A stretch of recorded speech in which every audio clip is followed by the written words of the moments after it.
हरे कृष्ण, राधे राधे। ब्रह्मा जी कहते हैं, स्त्री और पुरुषों ने जन्म से लेकर जो पाप किया है वह सब कार्तिक में दीपदान से नष्ट हो जाता है। इस विषय में मैं तुमसे एक प्राचीन इतिहास का वर्णन करता हूँ। पूर्व काल में द्रविड़ देश में एक बुद्ध नामक ब्राह्मण रहता था। उसकी स्त्री बड़ी दुष्टा और दुराचार परायणा थी। उसके संसर्ग दोष से पति की आयु क्षीण हो गई और वह मृत्यु को प्राप्त हुआ। पति के मर जाने पर भी वह विशेष रूप से व्यभिचार में लग गई। उसको लोक निंदा से तनिक भी लज्जा नहीं होती थी। उसके ना तो कोई पुत्र था और ना भाई ही। वह सदा भिक्षा के अन्न का भोजन करती थी। अपने हाथ से बनाए हुए शुद्ध और स्वल्प अन्न को कभी न खाकर मांग कर लाए हुए बासी अन्न को ही खाती थी। दूसरों के घर रसोई बनाया करती और तीर्थ यात्रा आदि से दूर रहती थी। उसने कभी कथा भी नहीं सुनी थी। एक दिन तीर्थ यात्रा में लगा हुआ कोई विद्वान ब्राह्मण उसके घर पर आया। उसका नाम कुत्सा। उसको व्यभिचार में आसक्त देखकर उस ब्रह्मऋषि श्रेष्ठ कुत्स ने कहा, ओ मूढ़ नारी, तू मेरी बात को ध्यान देकर सुन।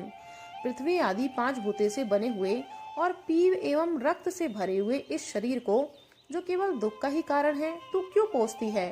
अरे, यह देह पानी के बुलबुले के समान है। एक दिन इसका नाश होना निश्चित है। इस अनित्य शरीर को यदि तू नित्य मानती है तो अपने मन में बैठे हुए इस मोह को विचार पूर्वक त्याग दे। सबसे श्रेष्ठ देवता भगवान विष्णु का चिंतन कर और उन्हीं की लीला कथा को आदर पूर्वक सुन। और जब कार्तिक मास आवे तब भगवान दामोदर की प्रीति के लिए स्नान दान आदि कर दीपदान दे। भगवान विष्णु की परिक्रमा करके उन्हें प्रणाम कर।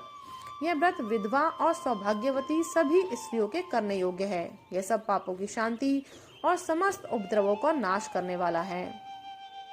कार्तिक मास में निश्चय ही दीपदान भगवान विष्णु की प्रसन्नता बढ़ाने वाला है।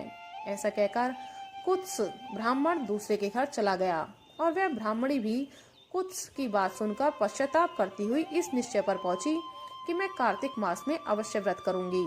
तत्पश्चात कार्तिक मास आने पर उसने पूरे महीने भर प्रातः सूर्योदय काल में स्नान और दीपदान किया। तदनंतर कुछ काल के बाद आयु समाप्त होने पर उसकी मृत्यु हो गई। वह स्वर्ग लोक में गई और समय अनुसार उसकी मुक्ति भी हो गई। कार्तिक के व्रत में तत्पर हो दीपदान आदि करने वाला जो इस दीपदान का इतिहास सुनता है वह मोक्ष को प्राप्त होता है। नारद, अब आकाश दीप का महात्म्य सुनो। कार्तिक मास आने पर जो प्रातः स्नान में तत्पर हो आकाश दीप का दान करता है वह सब लोकों का स्वामी और सब संपत्तियों से संपन्न होकर इस लोक में सुख भोगता है और अंत में मोक्ष को प्राप्त होता है। इसलिए कार्तिक में स्नान दान आदि कर्म करते हुए भगवान विष्णु के मंदिर के कंगूरे पर 1 मास तक अवश्य दीपदान करना चाहिए। महाराज सुनंद ने चंद्र शर्मा ब्राह्मण के बताए अनुसार 1 मास तक विधि पूर्वक व्रत किया। वे कार्तिक में प्रतिदिन प्रातः काल स्नान करके पवित्र होते और कोमल तुलसी दलों से भगवान विष्णु की पूजा करके रात में उनके लिए आकाश दीप देते थे। दीप देने के समय वे इसका उच्चारण करते थे, मैं सर्व स्वरूप एवं विश्व रूपधारी भगवान दामोदर को नमस्कार करके ये आकाश दीप देता हूँ जो भगवान को परम प्रिय है। देवेश्वर, इस व्रत से आप में मेरी भक्ति बढ़े। इस भाव से प्रार्थना करके राजा सुनंद दीपदान करते थे।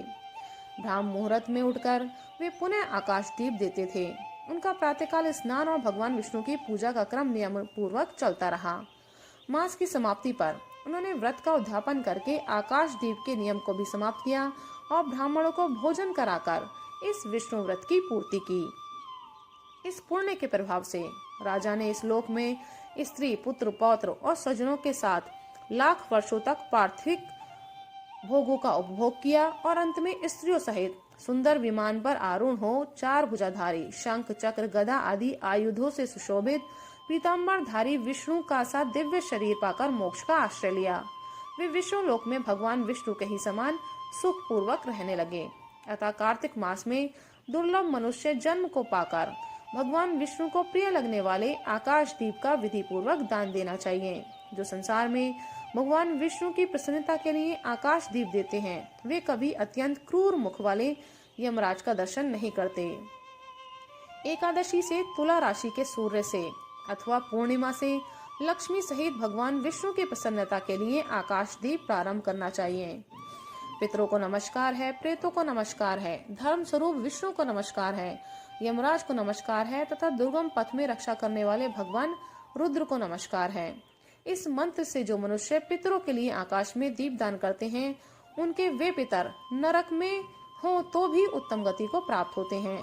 जो देवालय में, नदी के किनारे, सड़क पर तथा नींद लेने के स्थान में दीप देता है, उसे सर्वतोमुखी लक्ष्मी प्राप्त होती है। जो ब्राह्मण या अन्य जाति के मंदिर में दीपक जलाता है, वह विष्णु लोक में प्रतिष्ठित होता है। जो कीट और कांटों से भरी हुई दुर्गम एवं ऊंची नीची भूमि पर दीप दान करता है, वह नरक में नहीं पड़ता है।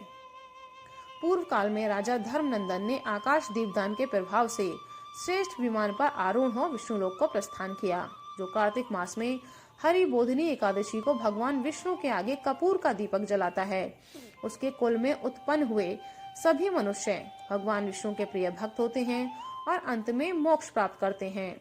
पूर्व काल में कोई गोप अमावस्या तिथि को भगवान विष्णु के मंदिर में दीपक जलाकर तथा बार बार जय जय का उच्चारण करके राज राजेश्वर हो गया था। राधे राधे, हरे कृष्ण।